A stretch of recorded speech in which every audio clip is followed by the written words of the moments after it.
මිනිසා සඳමත පාතබා අවසානයි. අඟහරුවෙට යාමටත් සෙලසුම් සකසා අවසානයි. නමුත් තවමත් අපේම පෘථුවියේ විසඳාගත නොහැකි මහා ප්‍රහේලිකාවක් පවතිනවා. අත්ලාන්තික සාගරයේ වර්ග කිලෝමීටර මිලියනයකට වඩා වැඩි ප්‍රදේශයක් පුරා පැතිරුණු නෞකා සහ ගුවන්යානා සිය ගණනක් ගිලගත් බර්මියුඩා ත්‍රිකෝණය. මෙහිදී සිදුවන දේ තේරුම් ගැනීමට භෞතික විද්‍යාව පවා අසරණ වී තිබෙනවා. වර්ෂ 1945 දී අතුරුදහන් වූ ෆ්ලයිට් 11 ගුවන්යාන කණ්ඩායමේ නායකයාගේ අවසාන වචන වූයේ සාගරය පෙනෙන්නේ වෙනදා වගේ නෙවෙයි, හැමතැනම සුදු මීදුමක් යන්නයි. ඔවුන් ගොඩබිම සොයා පියාසර කළත් ඔවුන් ඇත්තටම ගියේ වෙනත් මානයකටද? එදිනා ඔවුන්ව සෙවීමට ගිය මාටින් මැරිමැ ගුවන්යානය පවා මිනිත්තු 20ක් ඇතුළත රේඩාර් තිරයෙන් මැකී ගියා. කිසිම ගිනි ගැනීමක් හෝ පිපිරීමක් ගැන වාර්තා වූයේ නැහැ. ඔවුන් නිකම්ම වාතයේද දිය වී ගියා වැනි. බර්මියුඩා ත්‍රිකෝණයේ අතීතය පීරලා බලද්දී අපිට හමුවෙන දේවල් හරිම පුදුම සහගතයි. මුලින්ම අපි කතා කරමු USS සයික්ලොප්ස් ගැන. 1908 වසරේදී මේ යෝධ නැව අතුරුදහන් වෙද්දී එහි බ්‍රසීලයේ සිට ඇමරිකාවට රැගෙන මැන්ගනීස් ටොන් 11,000ක් තිබුණා. මේ නැව කොතරම් විශාලද කියනවා නම් ඒ එකපාරටම ගිලෙන්න විදිහක් නැහැ. නමුත් කිසිම සතුරෙක් නැති සාමකාමී මුහුදේ මිනිසුන් 309ක් සමග මේ දැවැන්තයා වාෂ්ප වුණා වගේ අතුරුදහන් වුණා. ඔවුන් සතුව තිබූ ගුවන් විදුලි යන්ත්‍රවලින් කිසිම උපකාරයක් ඉල්ලුවේ නැත්තේ ඇයි? ඔවුන්ට ඒකට වෙලාවක් ලැබුණේ නැද්ද? ඊළඟට 1945 දෙසැම්බර් 5 වෙනිදා ෆ්ලයිට් 19 ගුවන් යානා 5 අභිරහස. මේ යානාවල නායකයා වුණු ලුතිනන්ට් චාල්ස් ටේලර් අතිදක්ෂණීයමවෙක්. ඔහු අවසානයේ එවපු පණිවිඩේ තිබුණේ මගේ මාලිමාවල් දෙකම වැඩ කරන්නේ නැහැ. මට ගොඩබිම හොයාගන්න බැහැ කියලා. පසුව ඔවුන්ව සෙවීමට ගිය PBM මැරිනර් කියන දැවැන්ත සහන යානය ගුවන්ගත වෙලා විනාඩි 20ක් යද්දී අහසේදීම අතුරුදහන් වුණා. සමහරු කියන්නේ එය අහසේදීම පුපුරා ගිය බවයි. නමුත් කිසිම සුන්බුන් කැබැල්ලක් මුහුදේ පාවෙමිල් තිබුණේ නැහැ. මුහුද මේ හැම දෙයක්ම තත්පර ගණනකින් ගිලගන්නේ කොහොමද? තවත් පුදුම කතාවක් තමයි කැරෝල් ඒ ඩියරින් නෞකාව. 1921 වසරේදී මේ නැව උතුරු කැරොලිනා වෙරළේ තිබී හමු වුණා. නැවට කිසිම හානියක් වෙලා තිබුණේ නැහැ. ඒත් නැවේ හිටපු එකම මිනිස්සෙක්වත් දකින්න හිටියේ නැහැ. අමුතුම දේ තමයි නැවේ කුස්සියේ කෑම වර්ග පවා පිළියෙල කරලා තිබුණා. නාවිකයන් Tamanගේ කෑම වේලවත් නොගෙන එකපාරටම අතුරුදහන් වුණේ ඇයි?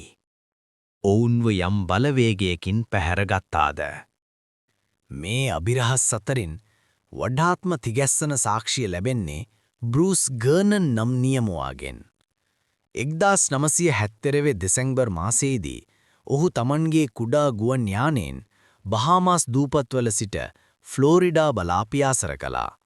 එකපාරටම ඔහු ඉදිරියේ අමුතුම ආකාරයේ කරකැවෙන වලාකුළක් මතුවුණා. ඔහු පවසන විදිහට ඒක හරියට හෑන්ඩ් ෂේප්ඩ් ක්ලවුඩ් එකක් වගේ. ඔහු ඒ වලාකුළ ඇතුළට ගිය සෙනින් යානයේ තිබුණු සියලුම ඉලෙක්ට්‍රොනික උපකරණ පිස්සුවෙන් වගේ හැසිරෙන්න ගත්තා. ඔහු ඒ මීදුමෙන් එළියට එද්දී ඔහු හිටියේ මියාමි වෙරළට උඩින්. පුදුමය කියන්නේ විනාඩි 75ක් ගත විය යුතු ගමන නිම කිරීමට ඔහුට ගත වී තිබුණේ විනාඩි 47ක් විතරයි. ඔහු ඇත්තටම ටයිම් ටනල් එකක් හෙවත් කාලය හරහා යන උමගක් ඇතුළට ගියාද? විද්‍යාඥයන් පවසන විදිහට බර්මියුඩා ප්‍රදේශයේ ඇතිවන හෙක්සගනල් ක්ලවුඩ්ස් හෙවත් ෂඩාස්ත්‍රාකාර වලාකුළු හරියට එයා බෝම්ස් වගේ ක්‍රියා කරනවා. පැයට සැතපුම් 170ක වේගයෙන් එන මේ සුළං පහරවල් වලට ඕනෑම ගුවන් යානයක් පොළවට ගහන්න පුළුවන්. නමුත් රේඩාර් වලටත් හොයාගන්න බැරි විදිහට මේ යානා අතුරුදහන් වෙන්නේ කොහොමද? දැන් අපි හැරෙමු මේ සියල්ලටම වඩා පුදුම සහගත ඒ වගේම අපිට සමීපතම කරුණ වෙත. ඔබ කවදා හෝ අහලා තියෙනවද පෘථුවියේ එනර්ජි ග්‍රිඩ් එහෙමත් නැත්නම් ශක්ති ජාලයක් පවතිනවා කියලා? ලෝක ප්‍රකද විද්‍යාඥ නිකොලා ටෙස්ලා පවා විශ්වාස කළා පෘථුවිය කියන්නේ අති විශාල ශක්ති ගබඩාවක් කියලා. මේ ශක්ති රේඛාවන් එකිනෙක කැපෙන ස්ථානවලදී අසාමාන්‍ය චුම්බක බලයක් නිර්මාණය වෙනවා. බර්මියුඩා ත්‍රිකෝණය පිහිටලා තියෙන්නේ හරියටම පෘථුවියේ එවැනි එක මර්මස්ථානයකයි. නමුත් වඩාත්ම පුදුම දේ ඒක නෙවෙයි. පුරාණ හෙළ ඉතිහාසයේ පරීක්ෂා කරද්දී අපේ මහා රාවණා රජු සතු දනුමොනරය වැනි ගුවන් යානා ක්‍රියාත්මක වූ තාක්ෂණය ගැන අමුතුම තොරතුරු හමු වෙනවා. හෙළ පොත්පත්වල සඳහන් වෙන්නේ මේ යානා ක්‍රියාත්මක වූනේ රසදිය සහ පෘථිවි චුම්බක ශක්තිය පදනම් කරගෙන බවයි.